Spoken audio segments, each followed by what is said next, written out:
বাংলাদেশের সন্ন্যাসী চিন্ময় কৃষ্ণ দাস গ্রেফতার হওয়ার পর আরও দুজন সন্ন্যাসীকে গ্রেফতার করেছে বাংলাদেশের পুলিশ। গ্রেফতার হয়েছেন এক মহিলা সাংবাদিক। অবশ্য পরে মহিলা সাংবাদিককে অসুস্থ হওয়ার জন্য তার পরিবারের হাতে তুলে দেওয়া হয়েছে, বলা হয়েছে জামিন নিয়ে নিতে, না হলে পুনরায় তিনি গ্রেফতার হতে পারেন এমন আশঙ্কা প্রকাশ করা হচ্ছে। ওই মহিলা সাংবাদিকের নাম মুন্নি সাহা। বাংলাদেশের সংবাদ মাধ্যমে তিনি এক পরিচিত নাম। এটিএন বাংলায় কাজ করতেন, বর্তমানে 1 টাকার খবর নামে একটি পোর্টাল তিনি চালান, সেখানকার উনি সম্পাদক রয়েছেন। তিনি একটা জনপ্রিয় নাম। আর যে দুজন সন্ন্যাসীকে গ্রেফতার করা হয়েছে তারা চিন্ময় কৃষ্ণ প্রভুর সহযোগী এবং সন্দেহভাজন হিসেবে তাকে চিন্ময় কৃষ্ণ বাবুকে যে মামলায় গ্রেফতার করা হয়েছে সেই মামলাতেই তাদেরকেও ট্যাগ করে গ্রেফতার করে নেওয়া হয়েছে। এর চেয়ে বেশি কিছু বলতে চায়নি সেখানকার পুলিশ। ওই দুই সন্ন্যাসী হলেন রুদ্রপতি কেশব দাস এবং রঙ্গনাথ শ্যামসুন্দর দাস। তারা প্রবর্তক সংঘের সদস্য বলে জানা গেছে। বাংলাদেশে হিন্দুদের যে কটি সংগঠন রয়েছে তার মধ্যে প্রবর্তক সংঘ একটি অন্য নাম। প্রবর্তক সংঘ, ইসকন, এছাড়াও হিন্দু জাগরণ মঞ্চ, বেশ কয়েকটা সংগঠন রয়েছে, তারা ওখানে অ্যাক্টিভ রয়েছে এবং হিন্দুদের হয়ে কথা বলছে। হিন্দুদের হয়ে কথা বললেই এখন গ্রেফতার করে নেওয়া হচ্ছে। বাংলাদেশে এটা পরিষ্কার হয়ে গেছে যে হিন্দুদের যে সংগঠনই হোক না কেন, আপনাকে গ্রেফতার করা হবে যদি আপনি হিন্দুদের হয়ে কথা বলেন, এবং মুখ বন্ধ রাখলে, চুপ করে থাকলে আপনাকে ছাড় দেওয়া হবে। আর হিন্দুদের জন্য কথা বললেই তাদের বিরুদ্ধে নেমে আসবে অত্যাচার। যেহেতু চিন্ময় কৃষ্ণ দাসের সঙ্গে দেখা করতে গেছেন, তাকে খাবার দিতে গেছেন, সেই কারণেই তাদেরকে গ্রেফতার করা হলো। এবার চিন্ময় কৃষ্ণ দাসের সঙ্গে তারা কেন দেখা করতে গেলেন? জানা যাচ্ছে যে চিন্ময় কৃষ্ণ দাসকে জেলের ভিতরে ঠিকঠাকভাবে খাবার দেওয়া হচ্ছে না, ওষুধপত্র দেওয়া হচ্ছে না। চিন্ময় কৃষ্ণ দাসের বয়স 50 অ্যাবভ, সেই কারণে তিনি নানান রকম শারীরিক তার সমস্যা তো এই বয়সের থাকেই। আর স্বাভাবিকভাবে জেলের খাবার খেয়ে ভারতবর্ষেও যারা এই রাজনীতির বিষয়গুলো জানেন বা যারা আইন আদালত কভার করেন তারা জানেন যে জেলে কি ধরনের পরিবেশ থাকে, এবং বাংলাদেশে তার চেয়েও খারাপ পরিবেশ, এটা সকলেই জানে। জেলে ঠিকঠাক মতো খাবার দেওয়া হয় না, পচা গলা খাবার, খুব নিম্নমানের খাবার হয়। এবং সাধু সন্ন্যাসীরা এতদিন যে সাত্ত্বিক জীবন যাপন করতেন তারা এই ধরনের পচা গলা খাবার খেয়ে অভ্যস্ত না। স্বাভাবিকভাবেই তাদের ওষুধের প্রয়োজন, তার সুস্থ খাবারের প্রয়োজন, এবং জেলের ভিতরে অনেক কিছু এক্সট্রা পয়সা দিয়ে কিনতে হয়। এসব বিষয় সাবকন্টিনেন্টে যেটা হয় আপনারা সকলেই জানেন। তাকে কেন সাহায্য করা হবে? এই কারণেই তাকে গ্রেফতার করা হলো। মানে চিন্ময় কৃষ্ণ দাসকে তাহলে কি বাংলাদেশের প্রশাসন জেলের ভিতরে মেরে ফেলতে চাইছে? মানে ঠিকঠাক খাবার না দিয়ে, তাকে অসুস্থ করে ওষুধ না দিয়ে তাকে কি মেরে ফেলতে চাইছে?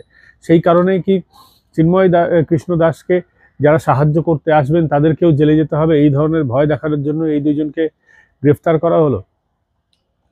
ভয়েস মেসেজ থেকে যেটা জানা যাচ্ছে, মানে তারা যখন গ্রেফতার হয়েছিলেন ঠিক তার আগে ইসকনের অন্যান্যদের তারা ভয়েস মেসেজ পাঠিয়েছিলেন, এবং ভয়েস মেসেজ তথ্য থেকে যেটা জানা যাচ্ছে যে কোতোয়ালি থানায় তাদেরকে নিয়ে যাওয়া হয়েছিল এবং সেখানেই আটক করা হয়।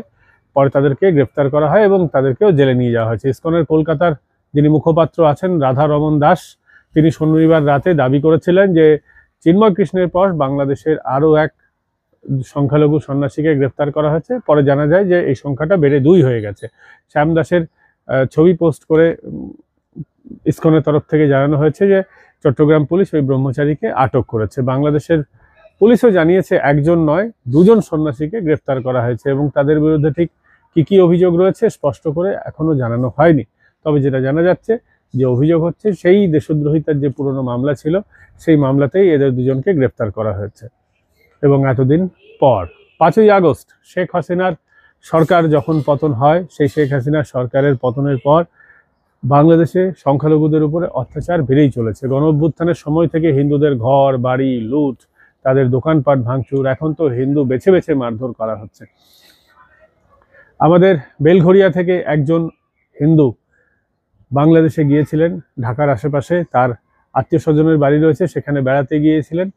সেখানে যখন দেখা যায় তার হিন্দু হওয়ার বেশ কয়েকটা সাইনের শরীরে ছিল, গলায় মালা টালা ছিল, তাকে সন্দেহ হওয়ায়, এবং তার আপনারা জানেন যে কলকাতার ভাষা, মানে কলকাতার যে আমরা যে টোনে কথা বলি, বাংলাদেশের টোন অনেকটাই আলাদা, সেই টোনেই তাকে ধরে ফেলা হয়। এবং ধরে ফেলার পর জিজ্ঞেস করা হয় তোর বাড়ি কোথায়? সেই ছেলেটি বলে কলকাতা, ভারতে, ইন্ডিয়ায়। এবং যখন জিজ্ঞেস করা হয় তোর নাম কি, তুই কোন ধর্মের? ছেলেটি বলে আমি হিন্দু, আমি এই অমুক আমার নাম। তারপরে তাকে বেধড়ক মারধর করা হয়েছে, তার এই মুখের এই জায়গায় কাটা দাগ দেখা যাচ্ছে, এখনো সে চিকিৎসা করাচ্ছে। তাকে বেমক্কা মারধর করা হয়। সে সাহায্য চাইলেও তাকে সাহায্য করা হয় না। সে বাংলাদেশের পুলিশের সাহায্য চায়, তাকেও সাহায্য করা হয় না। এবং তার দাবি সে MEA এর নাম্বারে ফোন করেছিল, সেখান থেকেও কোনো রকম সাহায্য আসেনি। কপাল ভালো, সেই ছেলেটি সুস্থ অবস্থায় ভারতে ফিরতে পেরেছে। তবে তার মোবাইল ফোন কেড়ে নেওয়া হয়েছে, তার টাকা পয়সা সমস্ত কেড়ে নেওয়া হয়েছিল। কোনো রকমে সে মানে প্রাণে বেঁচে ভারতে ফিরে এসেছে। এই হচ্ছে বাংলাদেশের অবস্থা। আপনারা যারা এখনো ভাবছেন বাংলাদেশে যাওয়ার কথা, একেবারে বলবো আপনি হিন্দু হন, মুসলিম হন, যেই হন, ভারত থেকে গেলে বাংলাদেশে এই মুহূর্তে যাবেন না। মিনিস্ট্রি অফ এক্সটার্নাল অ্যাফেয়ার্স জানিয়ে রেখেছে যে বাংলাদেশের অবস্থা ভালো নয়, এই মুহূর্তে যাওয়া একদমই সেফ নয়। অন্যদিকে বাংলাদেশে আরেকজন হিন্দু মহিলা সাংবাদিককে গ্রেফতার করা হয়েছে। তার নাম মুন্নি সাহা। ATN এর সাংবাদিক ছিলেন, অনেক আগেও বহু সংবাদ মাধ্যমে কাজ করেছেন। বর্তমানে 1 টাকার খবর বলে একটি পোর্টাল তিনি চালান, সেই পোর্টালের সাংবাদিককেও গ্রেফতার করা হচ্ছে। 497 ধারায় তাকে পুলিশ তুলে নিয়ে যায়। এবং তার বিরুদ্ধে কি অভিযোগ? তার বিরুদ্ধে অভিযোগ শুনলে আপনিও হাসবেন। মুন্নি সাহা যখন অফিস থেকে বেরোচ্ছিলেন, রাত্রিবেলা তাকে ঘিরে ধরে একদল কাঠমোল্লা। তারা মুন্নি সাহাকে বেধড়ক মারধর করার চেষ্টা করে, মুন্নি সাহাকে ঘিরে ধরে, তার সঙ্গে তর্কাতর্কি হয়। যখন নির্যাতন চলছে, পুলিশ তাকে এসে থানায় নিয়ে যায়। এরপর পুলিশ কি জানায়? মুন্নি সাহাকে বাঁচানোর বদলে মুন্নি সাহাকে জানানো হয় তার বিরুদ্ধে 4টে মামলা রয়েছে, তাই তাকে গ্রেপ্তার করা হবে।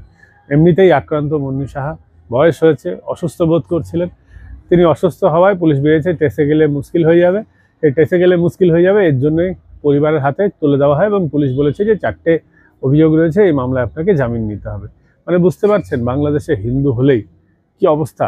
আপনার বিরুদ্ধে মামলা হবে, আপনার মামলায় জড়িয়ে পড়বেন, পুলিশও সাহায্য করবে না, জনগণ আপনাকে বেধড়ক মারধর করবে। একদম লাইসেন্স দিয়ে দেওয়া হয়েছে, হিন্দু অত্যাচারের লাইসেন্স দিয়ে দিয়েছে এই ইউনূস সরকার।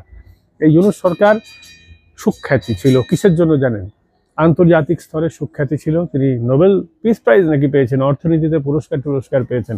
আর এখন তিনি বাংলাদেশকে অশান্ত করতে মদত যোগাচ্ছেন, বাংলাদেশকে শান্ত করতে তিনি কোনো রকম ব্যবস্থা নিচ্ছেন না। সরকার একেবারে চুপ, প্রশাসন একেবারে চুপ। হিন্দুদের মারধর করার লাইসেন্স দিয়ে দেওয়া হয়েছে। মানে হিন্দু হওয়ার জন্য কি নির্যাতন না সইতে হচ্ছে বাংলাদেশে। আর ভারতের দরজাও তো এখন বন্ধ, কাউকে তো সেভাবে আসতে দেওয়া হচ্ছে না। তারা কতটা অত্যাচারিত বুঝতে পারছেন। কোন দেশে যাবেন হিন্দুরা?